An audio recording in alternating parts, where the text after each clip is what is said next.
Hey everyone on YouTube, welcome back to my channel. So this is day 3 of the 12 days of Yule challenge, and this is all on reflecting on the practice for the past year. So this past year, a lot's happened.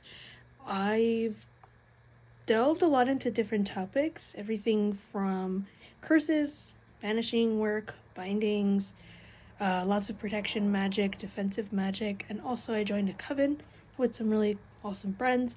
Grew a lot in both the coven work aspect of it, just learning what it's like to be in a group, but also learning what it's like to be solitary and maintaining that practice in addition to being in a group as well.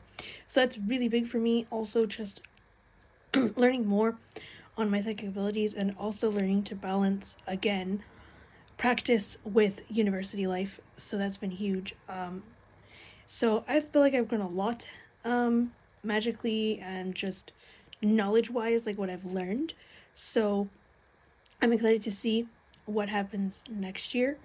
This year I feel like I've learned a lot about what I will and won't do magically, and sometimes just pushing my limits as far as magic is concerned, doing things I didn't think I would do, but also doing things that I think are important, and just seeing how my path kind of twists and turns and then comes back to its own roots of like where my practice began. What made me think of that is spending more time outside and connecting with nature more, which is a big part of my practice and has been, but also just like using what I have on the fly in terms of magical and ritual work.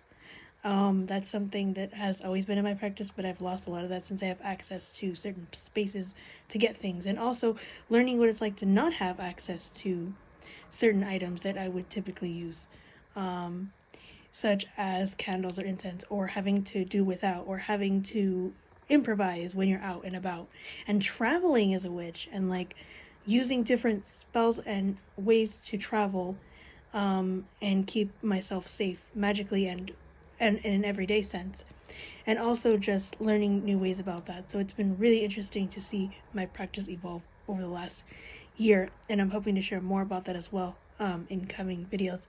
So those are just some ways that my practice has changed. Feel free to check out more for the rest of the 12 days of Yule challenge, but that's just how my practice has evolved over the last year.